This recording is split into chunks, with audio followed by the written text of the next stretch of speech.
여러분, 오늘 본문 말씀과 비슷한 예화가 하나가 생각이 나서 여러분께 잠시 이 예화를 소개하고자 합니다. 어떤 사람이 배를 타고 항해를 하던 중 폭풍을 만나 배가 파산을 당했다고 했습니다. 그는 부서진 배의 남은 조각을 타고 여기저기 바닷가에 표류하다가 극적으로 살아남아서 아무도 살지 않는 무인도에 도착하게 됩니다. 문드에서 살아남기 위해서 그는 여기저기 나무들을 모아 조그만 오두막집을 만들었습니다. 어느 날 그는 먹을 것을 구하기 위해 깊은 숲속으로 들어갔다가 이제 해질 무렵에 다시 집으로 돌아오고 있는데 그의 유일한 피난처이자 안식처인 오두막집이 불길 속에 휩싸여 타는 것을 보았습니다. 그는 손수무책으로 불 속에 사라지는 오두막집을 지켜보며 이제 시리와 절망에 빠지고 말았습니다. 하나밖에 없는 유일한 안식처를 한순간에 잃어버린 그는 슬픔과 고통 속에서 잠을 청했습니다. 그런데 새벽에 인기적 소리가 나서 잠에서 깨어났는데 놀랍게도 사람들이 그를 구하러 왔던 것입니다. 이 낯선 사람들은 배를 타고 이 무인도 근처를 지나가고 있던 중에 불타는 연기를 보고 누군가가 구조 요청을 하고 있다라고 생각을 하고 이 사람을 구조하려고 왔던 것입니다. 여러분, 다 내려놓는 것, 더 내려놓는 것, 확실히 내려놓는 것, 100% 더 내려놓는 것들이 목숨을 건지는 일이라는 것이 오늘 본문 내용입니다. 그래서 설교 제목도 다 부서지는 것이 은혜라고 했습니다.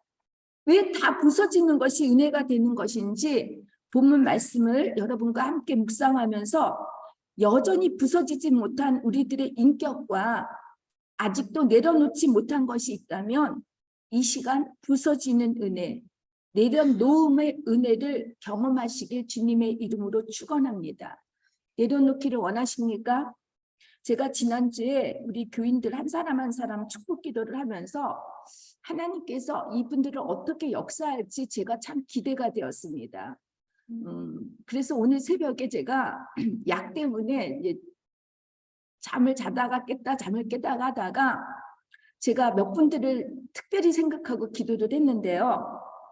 여러분, 이 한 해는 여러분께서 여러분이 갖고 있는 그 마지막 하나를 다 부서지게 만들었을 때 하나님께서 여러분들을 위해서 어떻게 축복을 하실지 한번 그 소망을 갖고 부서지는데 두려워하지 말고 용기를 내어서 부서지기를 주님의 이름으로 축원합니다. 믿습니까? 로마로 가기 위해 바울과 함께 270명이 탄 알렉산드리아호가 유라굴로라고 하는 강풍을 만나서 14일 동안 파도에 휩쓸려서 이리저리 표류를 하다가 800km를 지나 아드리아해까지 도착하게 되었습니다. 말타 근처인 것 같아요. 14일 동안 솟구치는 거대한 풍랑 속에서 아무것도 먹지 못하고 노를 저을 수도 닻을 내릴 수도 없는 전혀 방향 감각을 잃어버린 상태에서 그야말로 구원의 소망을 다 잃어버리고 죽음만을 기다려야 하는 흑암의 어둠 시간 속에서 방황하고 있었는 줄 알았는데 어느새 배가 아드리아 해안의 어떤 육지에 가까이 왔다고 합니다. 아드리아 해안은 여러분 다 아시죠? 지중해 북쪽에 이탈리아 반도와 발칸 반도 사이에 있는 바다예요. 예전에 유고슬라비아였죠. 지금은 다 유고슬라비아가 전쟁으로서 갈렸는데 북쪽이 슬로비아죠. 슬로비아, 크로아티아, 그 다음에 마지막에는 그 몬테네그로가 있죠. 그리고 알바니아가 접하고 있는 그 지역이 다 아드리아해입니다. 제가 예전에 이곳으로 휴가를 자주 갔는데 물살이 여기가 되게 깊어요. 아드리아 해안이. 여러분, 우리 모두 너나 나나 할 것 없이 인생을 사느라면 언젠가는 유라굴로라고 하는 인생의 풍랑을 한 번쯤은 다 겪게 됩니다. 안 겪으신 분들은 감사하셔야 되겠지만 혹시나 모르니까 이런 풍랑을 만날 때 어떻게 대처해야 될지 여러분 잘 지금부터 훈련으로 말씀으로 훈련 받으시기를 바랍니다. 하나님께서 허락한 풍랑을 만났을 때는 아무런 방법이 없습니다. 풍랑을 잠재우려고 수단과 방법을 가리지 않고 우리의 모든 노력을 다 기울여도 이 풍랑을 잠재울 수가 없습니다. 그냥 목숨만 건져주실 것을 믿고 견뎌야 합니다. 풍랑을 만났을 때 철저하게 내 죄를 보라고, 내가 얼마나 부족한 죄인인가를 깨달으라고 하나님께서 보내신 광풍이기 때문에 그렇습니다. 풍랑을 만났을 때 지나온 나의 삶을 돌이켜보며 그동안 하나님과 사람들 앞에서 부서져야 하고 변해야 할 것들이, 또 잘못 살았던 습관이나 패턴들을 회개하며 참여하는 시간을 가져야 합니다. 스스로 나는 죄인이로소이다, 이렇게 고백할 때까지 잘 견뎌야 하고, 하나님의 허락한 광풍의 시간이 지날 때까지 여러분 기다려야 합니다. 참고 기다리는 것은, 견디라는 것은 이를 악물고 버티라는 것이 아니에요. 누구의 잘잘못을 따지고 옳고 그름을 판단하는 것이 아니라 광풍 사건이 왜 내게 일어났는지 말씀으로 해석해야 되고, 반드시 나의 사명과 무슨 연관이 있는지를 깨닫게 됐다 보면 드디어 내 죄가 보이고 내가 악한 죄인임을 고백하게 됩니다. 그러다 보면 여러분, 광풍의 한밤중에서도 어떤 섬에 가까워지고 있다는 것을 느낄 수 있게 되고 비로소 소망을 바라볼 수 있게 됩니다. 여러분, 광풍이 지나간다고 해서 살아나는 것이 아닙니다. 오직 육지에 도착하는 길만이 살아나는 길이고 구원을 받는 길이라고 할 때 그 전에 생명줄인 것처럼 붙잡고 있었던 것들, 그 배가 부서져야 한다는 것입니다. 모든 것이 다 부서지는 것이 은혜라고 한다면 다 내려놓기까지 무엇을 준비해야 하는 걸까요? 첫째, 오늘 본문 말씀 보니까 주변 상황을 잘 파악해야 한다고 합니다. 이제 광풍이 지나갔으니 고난 끝, 인생의 행복 시작이라고 생각하며 급하게 서두르면 안 됩니다. 재어봐야 한다는 것이죠. 물 깊이가 어느 정도 되는지, 배가 암초에 걸리지 않기 위해 닷을 던져보기도 하고 날이 밝을 때까지 기다려야 한다는 거예요. 돌다리를 두드리듯 주님께 끝까지 묻고 또 물으면서 기도를 해야 한다는 것입니다. 제가 좋아하는 심리학자가 있습니다. 정신과 의사이기도 한 밀턴 에릭슨이라는 사람이 있습니다. 밀턴 에릭슨 하면 최면 테라피의 창시자이고 최면 테라피의 대부라고 할 수 있는 사람입니다. 그는 8형제 중 둘째로서 신체적 발달 장애와 생맹과 그리고 읽지를 못하는 나통독증을 갖고 태어납니다. 그가 17살 되던 해에 소아마비 병에 걸려 3일 동안 이제 코마 상태에 빠지게 되고 의사들이 다 죽었으니까 장례를 치를 준비를 하라고 알려주십니다. 근데 여러분, 그는 다행히 목숨을 잃지는 않았지만 그는 온몸이 굳어져서 말도 하지 못하고 아무것도 할 수 없는 상태가 되었습니다. 이 사람은 할 일이 없는 거예요. 부모님이 파머였기 때문에 농사를 지으러 밖에 나가고 나면 미국의 파머들이 그렇잖아요. 집이 뜨문뜨문 떨어져 있죠. 혼자서 창문을 보면서 침대에 누워서 내가 저기 한번 나갔으면 하는 것이 유일한 소원이었던 거예요. 이렇게 하루 종일 누워만 있다가 조금 호전이 되니까 그는 문 앞에 있는 그네에 앉아서 하루 종일 부모님이 맡겨놓은 어린 동생들, 2살 난 동생들을 보거나 지나가는 사람들을 관찰을 합니다. 그리고 그 관찰한 것들을 기록을 해요. 왜 어린 동생이 저렇게 행동을 했는지, 왜 저 사람은 저렇게 웃고 저 사람은 왜 우는지를 자세히 관찰을 합니다. 그리고 이 에릭슨은 인간의 사고 작용이 언어로만 되는 것이 아니라는 것을 알게 돼요. 몸으로도, 논배와 말이죠. 몸으로도, 얼굴 표정으로도 이 상호작용이 가능하다는 것을 깨닫게 되고, 이 관찰한 기록들이 결국은 이 사람들이 의대를 가게 하게 하고, 이 관찰한 기록들이 여러분 최면 효과의 테라피를 발견하게 되는 것이죠.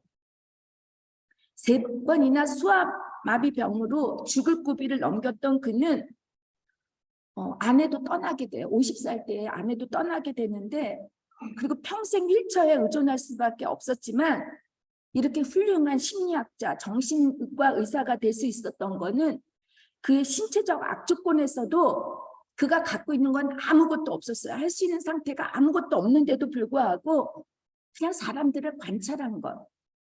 그 관찰한 것을 노트에 차곡차곡 기록했던 것밖에 없습니다. 에릭슨은 그래서 그가 쓴 책이 없어요. 도서가. 에릭슨 하면은 그가 테라피를 어떻게 했는지 기록했던 그 기록물들을 가지고 심리학자인 우리들이 그것을 가지고 공부를 하는데 여러분 우리는 에릭슨보다 낫지 않습니까? 여러분 운전 초보자들이 가장 사고를 많이 낼 때가 언제인지 아십니까? 안심할 때예요. 안심할 때. 내가 이 정도면 운전을 잘할 수 있어 라고 긴장을 풀었을 때 사고를 많이 낸다고 합니다. 특별히 남자들은 50대가 되면 독일에서는 다시 자신들이 해보지 못했던 꿈, 오토바이를 사요. 바람을 피거나 운동에 미치지 않거나 그렇지 않으면 오토바이를 산다고 합니다. 그러면 오토바이를 살 때 이 사람들은 자신의 나이들을 잊어버리고 자기가 얼마든지 운전을 잘한다 해서 50대 오토바이 사고로 죽는 사망수가 되게 높다고 합니다. 여러분 이 정도면 나는 신앙생활을 잘하고 있지. 아, 나는 이 정도면 됐어. 봉사도 많이 하고 헌금도 많이 하고 이렇게 될 때 여러분 시험을 받게 되는 경우가 참 많습니다. 갑자기 은혜 받았다고 해서 뭐 선교사가 되겠다고 목사가 되겠다고 이것저것들을 하나님께 바치겠다고 서원해 보세요. 특히 은사를 받았던 분들 중에서 이 은사들을 거르지 않고 마구 사용해 보면 본인도 시험을 들고 나중에 다른 사람들을 또 시험을 들게 할 때가 있습니다. 그래서 저는 뭐 예언이나 방언이나 이런 은사들도 중요하지만 여러분의 믿음이 한결같았으면 좋겠습니다. 한결같기를 바랍니다. 둘째로는 내게 허락하신 가족, 교회 공동체에 끝까지 잘 붙어 있어야만 합니다. 육지가 가까이 왔다는 것을 느낀 선원 몇 사람은 배에서 빠져나갈 속셈으로 거룩배를 바다에 내어 놓으려고 합니다. 지금까지 생사고락을 같이 했었는데 자신들만이 살아남기 위해 사람들 몰래 구명보트를 배에서 내리려고 했습니다. 여러분 조금 문제가 풀리는 것 같으니까 그동안 동고동락하면서 함께 울고 웃던 그리고 기도했던 교회 공동체가 더 이상 필요 없다고 생각하고 자신의 살 길만을 찾으려고 떠나려고 하는 분들이 계십니다. 손에 쥔 것이 아무것도 없게 되면 그저 하나님만 바라볼 수 있을 것 같은데 꼭 뭔가 의지할 것 같은 거룩배가 있으면 하나님께 올인하지 못하고 전적으로 의지하지 못합니다. 더 괜찮은 목회자가 눈에 띄고 교회가 눈에 보이고 내가 조금이라도 할 수 있는 내게 리소스가 있으면 남아있을 필요가 없다고 이렇게 판단하는 거죠. 그런데 바울이 31절에 보니까 이 사람들이 배에 남아있지 않으면 모두가 구조되지 못할 것이라고. 한마디로 너만 살자고 한다면 너도 죽고 나도 죽는 우리 모두가 구원을 얻지 못할 것이라고 말을 합니다. 나만 살기 위해 떠나간 너도 남아있는 나도 모두가 함께 구원을 받을 수 없다는 거예요. 우리에게 허락하신 교회 공동체도 가정도 나만 살기 위해서 떠나지 말고 붙어만 있어야 하는 것이 구원을 위한 길이라고 하십니다. 그동안 바울로부터 양육을 받은 군인들은 바울의 이야기를 듣자마자 사람들이 허튼 짓을 하지 못하게 하기 위하여 거룩배를 이어줄 밧줄을 끊어서 떼어서 버립니다. 끊다, 떼다, 버리다 세 가지 동사를 사용하죠. 항상 인간은 악하기에 하나님을 전적으로 신뢰하지 못하고 맡기지 못합니다. 하나님보다 뭔가 조금이라도 의지할 것이 있으면 그것이 나를 도와주고 구해줄 것 같은 이 거룩배를 붙잡으려고 합니다. 이렇게 내가 끊지 못하고 의지하니까 나보다 힘센 군인이 거룩배를 끊어버리고 바다에 던져버립니다. 광풍이 끝날 때까지 기다리면서 내 스스로 끊어버려야 할 것은 끊어버리고 던져버려야 할 것은 던져버려야 하는데 거룩배만이 갖고 있어야 한다고 생각하니까 여러분 아예 그 누군가가 끊어버립니다. 거의 제가 이제 구주가 가깝도록 독감을 이렇게 앓고 있는데 제가 지난주에 너무 기침이 심해서 다시 이제 병원에 갔어요. 급하게 예약을 하는 바람에 이제 병원에서 많이 기다려야 하는데 핸드폰도 가져가지 않아서 읽을 것도 아무것도 없어서 제가 가만히 이제 묵상을 했어요. 근데 기다리면서 제가 이번에 아프면서 더 특별히 제가 느꼈던 거는 제가 너무 내 몸을 혹사시켰다라는 어떠한 게 바보 같다라는 것에 대해서 제가 너무너무 속상했어요. 그리고 화도 나고 내가 무엇 때문에 이렇게 혹사를 했을까? 내가 하루에 잠을 2~3시간밖에 자지 못하고 내가 왜 이렇게 했지? 하는 나에 대해서 되게 많이 속상했고 괜히 분노가 생기고 화가 올라왔습니다. 그러다가 바울을 많이 생각했어요. 왜 그는 한 번도 하나님을 원망하지 않았지? 담에석에서 한번 그 주님을 만나고 나서 그리고 나서 한 번도 평생 죽을 때까지 순교할 때까지 주님을 원망하지도 불평불만하지도 않았습니다. 심지어 그는 자신이 갖고 있는 그 가시, 찌르는 가시를 없애달라고 주님께 그렇게 기도를 했는데 주님께서 고쳐주지는 않으시면서 야 바울아 내가 받은 은혜가 너한테 좋게 라고 이렇게 말씀하셨을 때 바울은 더 이상 자신의 찌르는 가시를 위해서 기도하지 않았습니다. 저는 바울에 대해서 너무너무 제가 생각을 하면서 왜 하나님, 나도 똑같이 하나님을 만났고 하나님이 일을 하는데 왜 저는 이렇게 속상해하고 화가 나고 제 마음속에 내가 바보스럽고 무엇 때문에 제가 이렇게 했을까요? 나의 열심이 결국은 누구를 위한 것입니까? 저는 주님을 위해서 일을 한다고 했는데 왜 저는 지쳐야 되고 왜 이렇게 아파야 되는지 이해할 수가 없다고 이렇게 제가 이제 고백을 했었습니다. 그리고 나서 이제 집에 돌아와서 제가 제 삶이 어땠는가 돌이켜 봤습니다. 이제 화요일까지 병가를 냈기 때문에 제가 모든 일들 미팅을 다 취소시키고 이제 집에서 혼자서 제가 시간을 가지면서 제가 왜 너는 이렇게 힘들고 너가 왜 이렇게 지쳤는지를 제가 돌이켜보는데 여러분 저는 제 성격상 일을 할 때 그냥 최선을 다하는 사람이에요. 그리고 늘 B라고 하는 거룩배 플랜을 만들어요. 누구에게 인정을 받고 사랑받기 위해서 열심히 일하지는 않았습니다.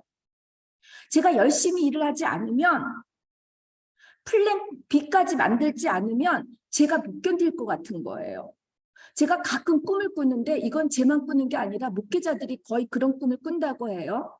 설교를 다 써놨는데 주일날 설교를 하려고 막상 강대상에 올라가면 설교문을 갖고 오지 않는 그런 꿈을 되게 많이 꾸는데 저도 그런 꿈을 꿔요. 제가 하나님을 의지하는 것보다 거룩배, 플랜 B까지도 만들어서 제가 어떻게 해보려고 했던 것 같아요.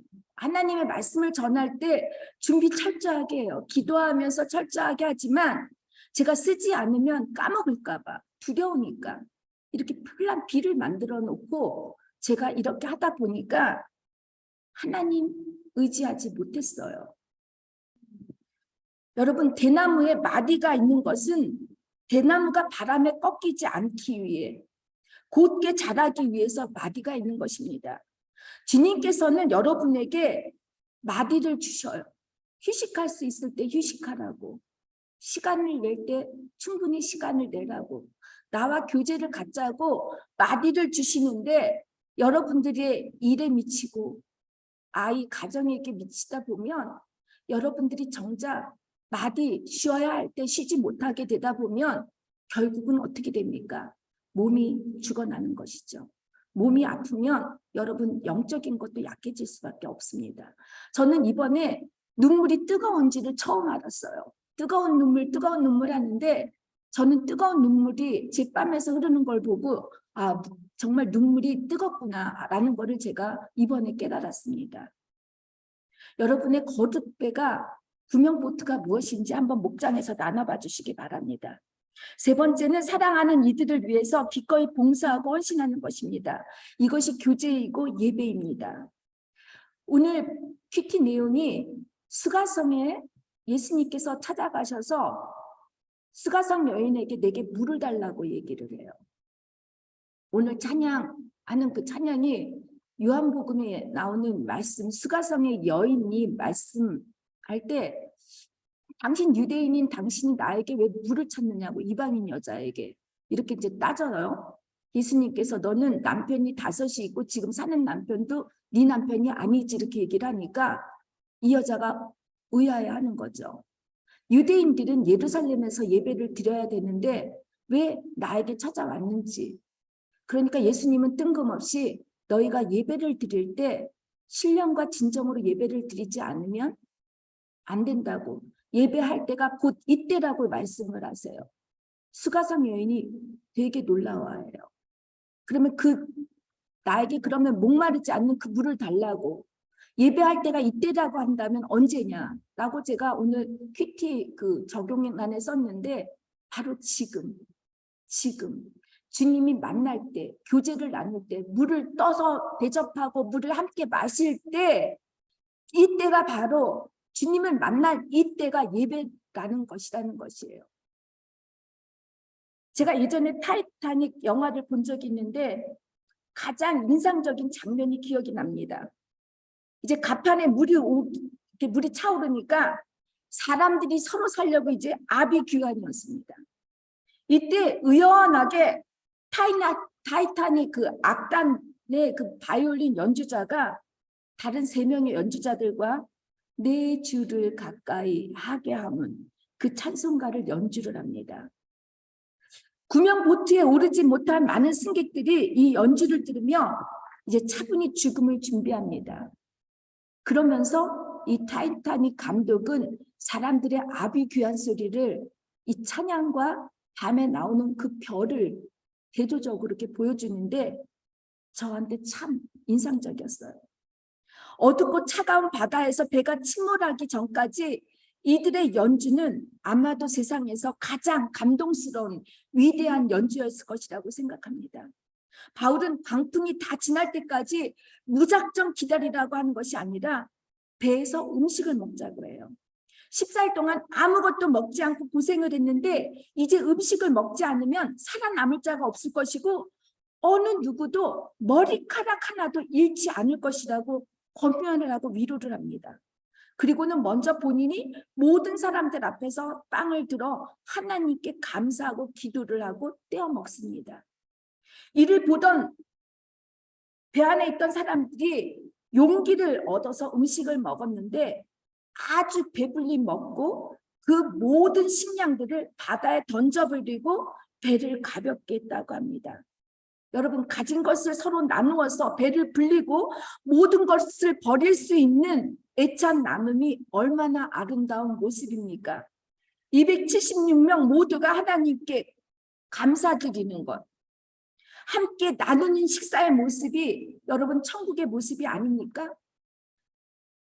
어떤 사람이 버킷리스트, 죽어가는 사람들이 후회하는 7가지 중에서 7가지를 이렇게 말을 했는데 가족들과 시간을 내지 많이 못했던 것들이 후회하는 것 중에 하나라고 합니다. 그리고 만약에 너네들이 버킷리스트를 만들면 무엇을 너네들이 죽기 전에 하고 싶냐고 물어봤더니 사랑하는 사람들과 만나서 먹고 마시고자 한다라는 거예요. 성도의 교제는 이래야 돼요. 함께 먹고 마시고 나누는 것에서부터 시작합니다. 사랑하는 이와 함께 맛있는 것을 먹는 것, 이거 자체가 행복이고 친밀함입니다. 음식은 여러분 단지 배고픔을 채우기 위한 것이 아니라 상호 간의 관계를 더 가깝게 해주는 매개체입니다. 그래서 공동체 안에서의 애찬이 중요합니다. 주님의 밥상 공동체에 모든 이가 초대되었듯이 서로 다른 나와 너가 어울려 우리가 되는 것이 하나님의 나라이고 이것이 천국의 롤모델입니다. 하나님 나라가 이 땅에 이루어지게 해달라고 우리가 기도하면서 주님께서 가르쳐준 기도를 날마다 하면서 이런 공동체 사모하지 않죠. 애찬하는 게 부담스럽게 느껴지는 분들이 계실 거예요. 그런데 아니에요. 우리들은 자주 밥상 공동체에 사람들을 초대하고 이를 위해 기꺼이 봉사하고 섬길 수 있어야 합니다. 먹고 마시는 봉사와 헌신에서 그치는 것이 아니라 여러분 주변 사람들에게 용기를 심어주는 것입니다. 그 프랑스의 영화를 보면 에밀리라고 하는 그 음악 나오는 그 영화에 보면 주인공 여자가 초콜릿 가게를 열어요. 많은 동네 사람들이 와서 초콜릿을 사면서 이 여자에게 자기의 어려운 이야기들을 하는 거죠. 그죠? 그래서 항상 심리 상담에는 먹는 것이 되게 중요해요. 여러분들이 사랑하는 남편, 자녀들을 위해서 또 남편도 요즘엔 요리를 잘한다고 하니까 사랑하는 아내와 가족들을 위해서 요리를 해줄 때 여러분 미웠던 사람이 다시 예뻐져요. 옛날 우리 어른들은 잠자리를 같이 하라고 부부는 떨어지지 말라고 하는데 아이들은 잠자리에 떼어놓을수록 좋은 것이고 아이들과 함께 식사 자리에 초대해 보세요. 그냥 다 화가 풀리지 않겠습니까? 그리고 나서 여러분 남편에게 무작정 잔소리하지 말고 맛있는 음식 해주면서 부탁을 해보세요. 거절 못해요. 그렇지 않나요? 그리고 나서 남편의 단점들을 이야기를 해보세요. 바울은 마지막 위기의 순간에도 주변 사람들에게 두려움과 혼란에 빠지지 않게 했습니다. 로마로 가는 것이 그의 마지막 사명이었기에 다른 사람들을 위로하고 격려하며 예배를 인도할 수 있었던 것입니다. 사명자는 그래서 위기 때 공동체의 지체들이나 가족들을 혼란이나 두려움에 빠지지 않게 하고 힘들지 않게 합니다. 스스로 하나님의 자녀로서 의연하게 대처하는 모습을 보여줘야 합니다.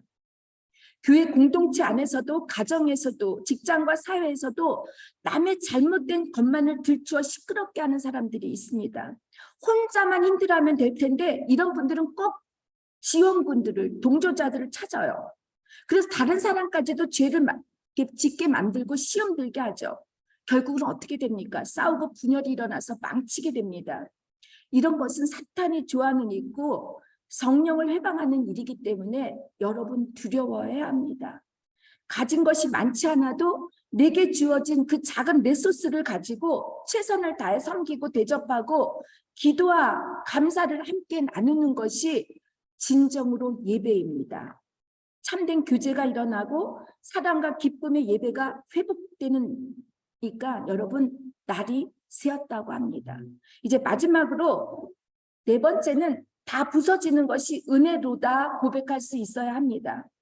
광풍을 겪고 양육을 받고 기도와 예배에 올인하니까 생활 속에 말씀을 적용하는 무자와 가로대의 삶으로 변하게 되는 것이에요. 그들의 눈에 모래밭이 있는 항만이 눈에 띄었다고 합니다. 30절이죠. 그래서 그들은 모두가 배를 모래밭이라도 되기 위해서 닻을 바다에 내버리고 키를 묶은 밧줄을 풀고 앞돛을 올리고 바람을 타고 해안 쪽으로 배를 몰기로 작정을 했습니다. 옳든지 그르든지 함께 고민하고 생각하면서 배를 해안에 정박하려고 하는데 하필 배가 지나고는 곳이 두 물이 합쳐진 흐르는 물이라는 곳이에요. 육지로부터 흘러내리는 강물과 바닷물이 맞닿는 곳이에요. 이곳에 물 밑에 모래 언덕이 쌓이면서 배 앞머리가 암초에 걸리니까 배가 완전히 부서졌다고 합니다. 서로가 다른 두 물, 내 생각과 너의 생각이 만날 때 깨어지는 것은 당연해요. 하지만 우리가 반드시 한 섬에 갈 것이라고 말씀하신 것처럼 모두가 한 섬에 같이 가는 것이 중요합니다. 그러기 위해서는 배가 깨어져야 합니다. 반드시 부서져야 하는 것이 있습니다. 함께 고민하고 계획했던 것들이 실패를 본다 해서 실망해서도 좌절해서도 안 됩니다. 또 상대방을 원망하거나 화를 내서는 더욱더 안 됩니다. 마지막 44절에 보니까 헤엄치지 못하고 남은 사람들은 널판지나 부서진 배의 파편 조각을 붙잡고 무사히 모두가 육지에 올라갔다고 합니다. 배가 아니라 배의 부서진 파편들이 도리어 목숨을 살리는 데 사용되었다는 것이죠. 안전 장비가 다 갖춘 배가 살리지 못했어요. 선장의 노련한 경험이나 지식, 군인들의 힘, 상인들의 재력이나 로마에 납품하려고 했던 군비물, 구축물들, 그 곡물들이 도리어 배를 가라앉게 했지 살리지 못했다는 것입니다. 이런 모든 것들은 버려야 되는 것입니다. 실패를 통해서만 내가 무너지고 너가 무너지는 것을 경험할 수 있기 때문에 부서지는 우리들의 모습이 도리어 우리 모두를 살릴 수 있는 은혜라는 것입니다. 믿습니까? 우리 모두가 살아남기 위해 필요한 것은 나와 전혀 다른 사람을 만나 깨어지고 박살난 고난과 아픔, 실패로 인해 산산조각이 났다고 생각하는 죄악들입니다. 여러분, 남편과 아내를 만나서 부부가 싸우면서 지지리볶고 싸우지만, 그리고 상처가 난다 했지만 이 속에서 나의 죄를 보게 돼요. 내가 남편한테 어떻게 화를 내고 내가 아내에게 어떻게 내가 분노를 품는지를 보면은 내 죄악이 보인다라는 거예요. 그런데 이렇게 깨어지고 부서지는 내 죄된 모습이 결국 나를 살리고 내 가정을 살리고 내 주변을 살린다는 것이죠. 그러니까 배가 부서지니까 죄수들이 헤엄쳐 도망을 갈까 봐 군인들은 어떻게 하죠? 죄수를 죽이려고 계획을 짰다고 합니다. 조금 전까지만 해도 바울에게 양육을 받고 함께 눈물을 흘리며 은혜를 받았는데 의지하고 믿었던 배가 부서지니까 자신이 죽지 않기 위해서 다른 사람을 죽이려고 한다는 거예요. 로마법에 의하면 죄수가 도망을 가면 그 죄수를 호송하는 구인인이 그 책임을 묻게 되고 사형수를 만약에 놓치면 사형을 당하게 된다고 합니다. 그러나 백부장은 바울을 살리기 위해 군인들이 죄수를 죽이지 못하도록 헤엄칠 수 있는 사람 모두 바다로 뛰어들어 육지로 올라가라고 명령을 합니다. 바울 한 사람을 살리기 위해 모든 죄수의 목숨을 살리신 것처럼 그 누군가의 영혼을 구원하는 것이 다른 모든 사람들의 영혼을 구원하는 일이 된다는 것입니다.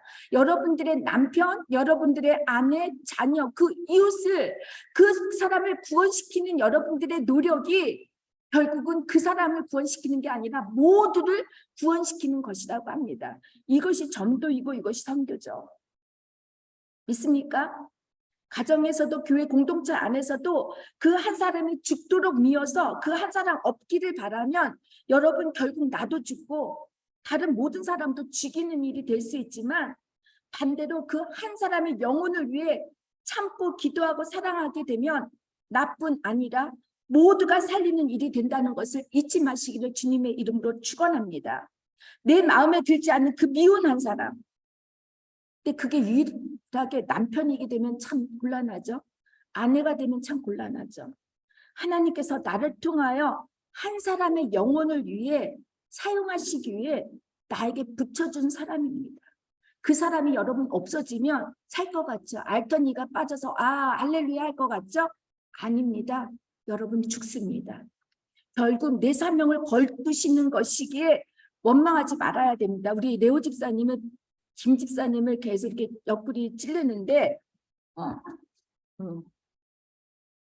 같이 살아나시길, 부부가 살아나시길 주님의 이름으로 축원합니다. 그 한 사람을 위해 여러분 주님의 마음으로 기도하고 사랑하시기를 축원합니다. 이제 말씀을 맺고 결단을 하겠습니다. 여러분의 인생에서 가장 소중하다고 생각하는 것들, 이것만은 건드리지 말아달라고 하는 것들, 이것이 없으면 도저히 살아날 수 없노라고 하는 것들, 내가 두 손에 꼭 붙잡고 내려놓지 못하는 것들이 혹시 여러분의 영혼을 살리는 것이 아니라 도리어 여러분의 신앙생활에 방해가 되거나 장애물이 되고 여러분을 죽이고 있지는 않습니까? 이런 것들을 갖는 것이 내 행복이라고 생각했는데 여러분 행복하십니까? 이런 것들이야말로 내 행복을 채워주는 것이라고 붙잡았는데 여러분 혹시 잘못 붙잡고 있지는 않습니까? 내려놓으시기를 주님의 이름으로 축원합니다. 부서져야 할 내가 부서지지 못하니까 남도 죽고 남도 죽이고 있지는 않습니까? 이 시간 내 안에 부서져야 할 것이 무엇인지 여러분 묵상하시면서 우리 조용하게 주님 내 안에 있는 것들 부서지게 해달라고 기도해 주시기 바랍니다. 은미 집사님 부탁드립니다. 주님 이 시간 우리 안에 있는 부서져야 할 것들이 부서지게 해주시옵소서. 내가 붙잡고 있는 그 비플란까지도 하나님께 드리기를 바랍니다. 모든 것이 부서지기를 원합니다.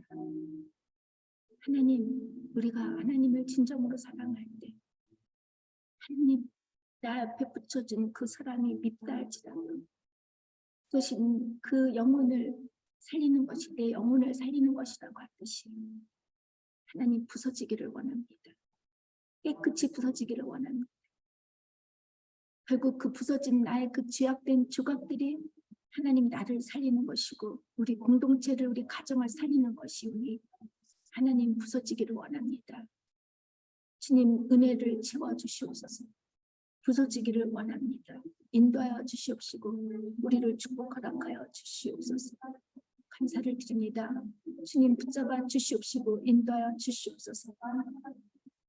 거룩한 하나님, 우리의 삶에 하나님 내려놓지 못하는 그 하나를 내가 끊지 못할 때 주님이 끊게 해주셨듯이 하나님 그 모든 것을 끊을 수 있게 해주시옵시고 오로지 주님만을 바라보며 살 수 있는 저희들 다 될 수 있도록 함께하여 주시옵소서. 인도하실 줄 간절히 바라고 예수님의 이름으로 기도를 드립니다.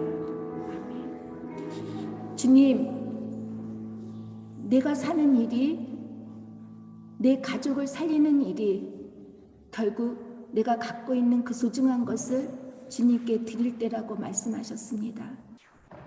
나에게 맡겨진 그 한 사람이 미워서 내가 그를 미워한다면 그도 죽고 나도 죽고 우리 모두가 죽는 것을 깨닫게 해주시옵소서.